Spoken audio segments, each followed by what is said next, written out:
So hey everyone, ये 1.3 है Sanskrit drama. In this section we shall examine Sanskrit drama in a more detail manner. Okay, so इस section में हम लोग Sanskrit drama को और डिटेल मैनर में पढ़ेंगे.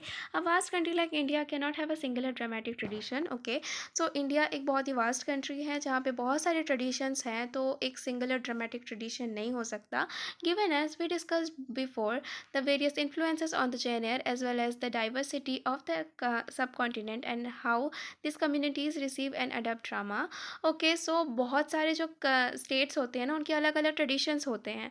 सो कौन सा स्टेट और कौन सा ट्रेडिशन किस टाइप के ड्रामा को अडॉप्ट करता है या रिसीव करता है अपनी अपनी कम्युनिटीज़ के हिसाब से, उसको सब कॉन्टिनेंट के टाइप मतलब सब कॉन्टिनेंट के हिसाब से अपने ड्रामा को उन लोगों ने अडॉप्ट किया और रिसीव किया.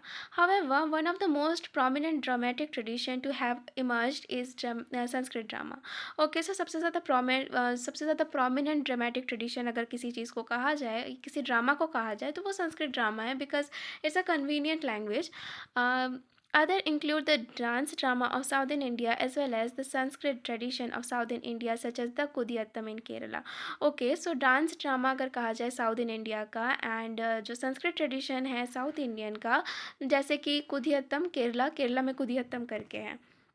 According to the Natya Shastra, a dramatic work's purpose was to provide not just entertainment and pleasure, but instruction, wealth, justice, and spiritual liberalization.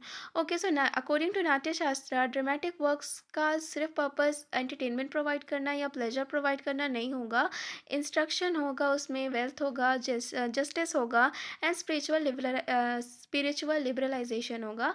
Actually किसी में ना, मतलब प्लेस के ज़रिए मॉरल्स प्रोवाइड करना, वेल्थ के बारे में बताना, इंस्ट्रक्शन देना, जस्टिस के बारे में बताना, एंड स्पिरिचुअल लिबरलाइजेशन के बारे में भी बताना होगा.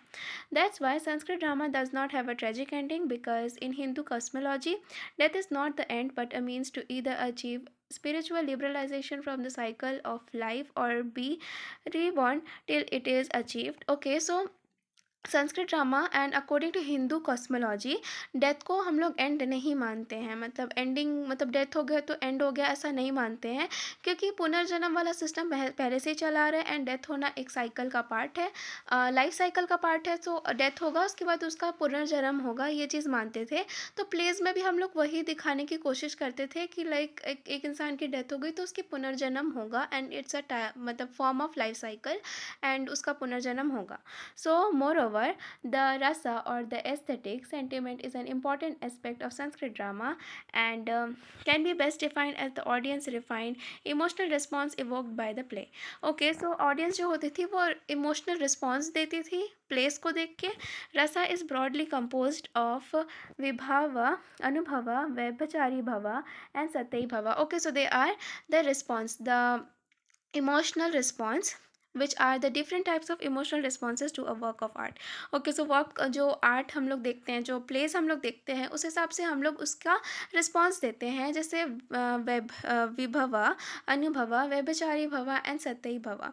All alternatively, rasa can be explained as a blissful aesthetic experience achieved via drama and is seen as Sanskrit drama's highest purpose.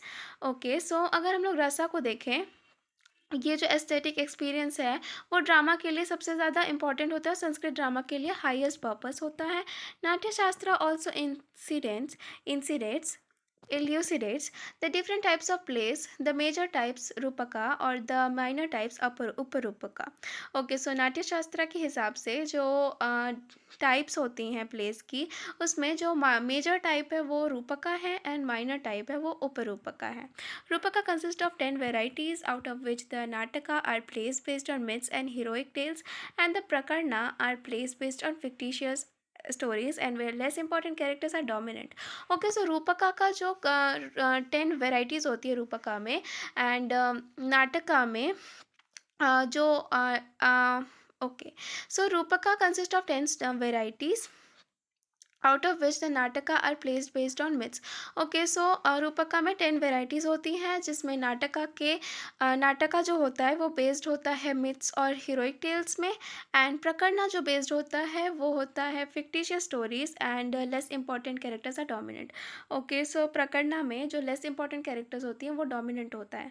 Okay, so जो नाटका होता है उसमें मिथ्स वगैरह होती है, हीरोइक टेल्स, अगर हम लोग भीम की अलग से स्टोरी देखें या तो फिर कृष्णा की कोई अलग से स्टोरी देखें, तो दे आर हीरोइक टेल्स। और मिथ्स भी होती थी, बट जो प्रकरना है उसमें फिक्टिशियस स्टोरीज होती थी और लेस इंपॉर्टेंट कैरेक्टर्स जो होते थे वो डोमिनेंट होते हैं थे। And Sanskrit dramas are idealized plot structure consists of 5 traditions that lead to a final culmination of the events depicted. The first is the origin. Okay, origin means mukha, which states the seed of the beginning of the plot. Okay, so seed hoti thi, beginning of the plot hota tha.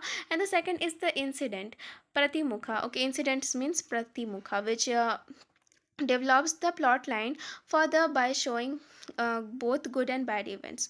Okay, so incident दिखाया जाता था जहाँ पे good good events भी दिखाए जाते थे, bad events भी दिखाए जाते थे। And the third is germ, means garbha, which good events और इवेंट्स एक्शंस और events seem to lead towards the aim. Okay, so garbha जो होता था वो गुड इवेंट्स या फिर गुड एक्शंस को लीड करते थे एंड उसको फला तक लेके जाते थे, मतलब एम तक लेके जाते थे, फल तक लेके जाते थे। So the fourth is crisis, मतलब विमर्शा, विमर्शा मतलब बैड एक्शंस और event seem to outweigh the good and just stage away from the aim. Okay, so vimarsha जो होता था वो कोई भी बैड एक्शंस होता था या इवेंट्स होता था जिसको मतलब गुड से वो उसको दूर में लेके जाते थे, एम से दूर लेके जाने का काम करते थे, तभी मतलब इंटेंस आएगा स्टोरी में। सो जो गुड एक्शंस होते थे, जो फल तक पहुंचने की कोशिश करते थे, उसके बीच में एक बैरियर क्रिएट करता था vimarsha. And fifth is completion, nirvahana, the that brings together all the different narratives of the play to a definitive conclusion. So okay, तो निर्भावना जो निर्वाणा जो होता था वो कंप्लीशन होता था, जो कंक्लूजन तक लेके जाता था पूरी स्टोरी को। One of the unique aspect of Sanskrit drama is it's bilingual nature. The protagonist, who belongs to the upper caste such as Brahmins and Kshatriyas, spoke in Sanskrit, whereas characters from the sections of society such as soldiers, servants, women and children etc. spoke in the various Prakrit languages.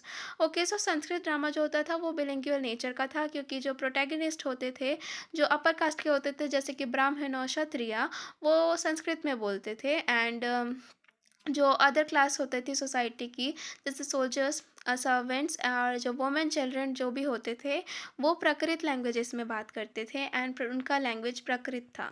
The stock characters in count encountered here such as the sutradhar. Okay, so the stock characters थे, sutradhar means director, the nayak means hero, the naiki means heroine and the vidushika means gesture, speak either in Sanskrit or Prakrit depending on the caste, class, gender and age.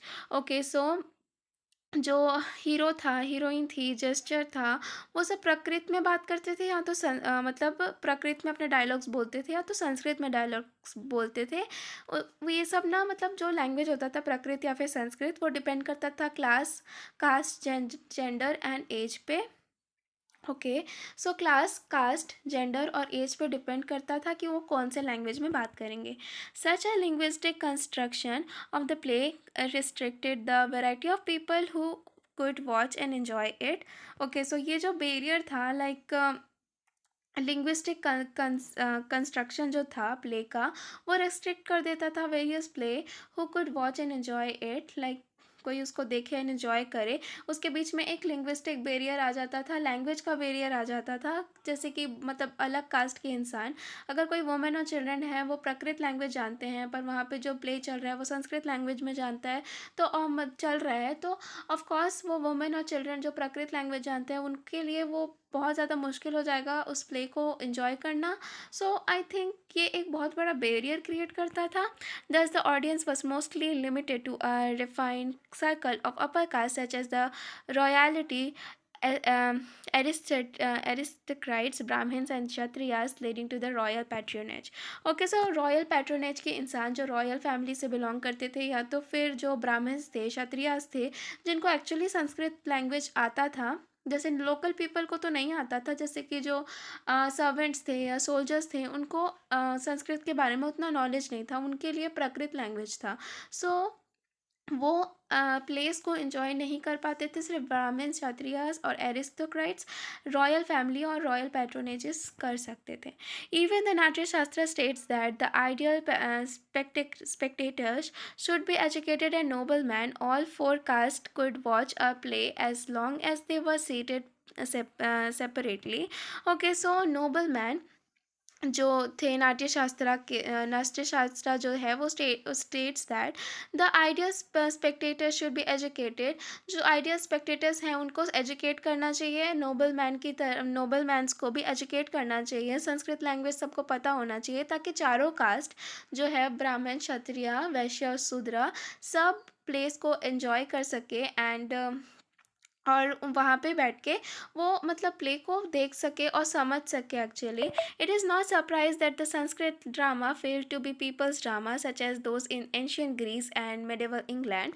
Okay, so medieval England में और ancient Greece में जो होता था कि like सबको मतलब एक जो प्ले बनाया जाता था, वो एक्चुअली सब कोई एंजॉय कर सकते थे, बिकॉज उसमें कोई लैंग्वेज बैरियर नहीं आता था, क्योंकि या तो वो ग्रीस लैंग्वेज में होता था या तो वो इंग्लिश लैंग्वेज में होता था, एंड वहाँ के जो लोग होते थे उनको दोनों लैंग्वेज आता था, मतलब जो पर्टिकुलर सोसाइटी के लिए वो प्ले बनाया जाता था उनको वो वाला लैंग्वेज आता था, तो लिंग्विस्टिक बैरियर वहाँ पे आता ही नहीं था। बट यहाँ पे जो संस्कृत ड्रामा वाली बात है, तो वो पीपल्स ड्रामा इसलिए नहीं बन पाया क्योंकि जो लोकल पीपल थे उनको संस्कृत लैंग्वेज नहीं आता था। However this is not to say no other form of drama existed or evoked in India outside of the Sanskrit tradition. Folk theatre and street plays, Nukkad Natak, abound even now and are testament to the vitality of contemporary Indian theatre. Okay, so ये सब जो linguistic barrier या फिर जो सांस्कृतिक tradition था, वो मतलब लोगों को एंटरटेन करने से पीछे नहीं हटता था, क्योंकि जो लोकल इंसान थे, लोकल पीपल थे, उनके लिए भी चीज़ें अवेलेबल थी, जैसे कि फोक थिएटर और स्ट्रीट प्लेस भी उस समय हुआ करता था, नुक्कड़ नाटक वगैरह होता था, जो एंटरटेनमेंट क्रिएट करता था एंड एंटरटेनमेंट प्रोवाइड भी करता था वहाँ के लोकल पीपल के लिए, एंड ये इंडियन थिएटर्स अभी भी चलते हैं। Another aspect of differentiates Sanskrit drama from the European counterpart is the composition of actors. Okay, so जो यूरोपियन क्लासिकल ड्रामा जो है उसमें फीमेल कैरेक्टर्स जो थे वो फीमेल एक्टर्स बैन थे, तो जो मेल्स थे वही फीमेल का गेटअप करके वो उनका भी लीड कैरेक्टर्स प्ले करते थे, जो कि संस्कृत ट्रेडिशन में ऐसा कुछ भी नहीं था, जैसे कि यूरोपियन ट्रेडिशन में था कि फीमेल एक्टर्स जो थे वो बैन थे, पर संस्कृत ट्रेडिशन में ऐसा कुछ नहीं था, फीमेल कैरेक्टर्स बैन नहीं थे, वो भी परफॉर्म करते थे एंड लीड कैरेक्टर्स प्ले करते थे। The drama could be perform by man alone, women alone or a mix of both, depends on the plot. Okay, so plot के हिसाब से ओनली वुमेन्स भी प्ले को क्रिएट कर सकते थे, इवन ओनली मैंस भी प्ले को क्रिएट कर सकते थे, या फिर mix of both according to the plot. Despite its many unique characters, the major drawback of Sanskrit drama was the linguistic barrier, as well as the stern adherence to the rules of dramaturgy that did not leave much space for individual imagination and experiments with the genre. Okay, so तो एक ही problem था Sanskrit drama के साथ, actually Sanskrit drama एक बहुत ही ज़्यादा prominent माना जाता था because of its Sanskrit language, पर एक लिंग्विस्टिक बैरियर क्रिएट करता था बिकॉज लोकल पीपल उस प्ले को एंजॉय नहीं कर सकते थे, बिकॉज उनको प्राकृत लैंग्वेज में चाहिए होता था, and its failure to transition into popular art because of the decline Sanskrit are a living language led to the gradual disinterest of Sanskritic works. Okay, so जो ट्रेडिशन है या पॉपुलर आर्ट कहते हैं ना, तो वो संस्कृत से ही, संस्कृत लैंग्वेज में ही होता था, क्योंकि वो एक लिविंग लैंग्वेज है और एक बहुत ही अच्छा आर्ट वर्क क्रिएट होता था इन संस्कृत वर्क्स। एंड अभी भी संस्कृत वर्क्स को बहुत ही ज़्यादा प्रेज़ किया जाता है, एंड अभी की जनरेशन भी संस्कृत प्लेस को बहुत ज़्यादा एंटरटेनमेंट का एक बहुत ही अच्छा मीडियम मानती है। इवन अभी के लोगों को भी ये संस्कृत प्लेस बहुत ज़्यादा पसंद आता है एंड रिलेटेबल भी होता है।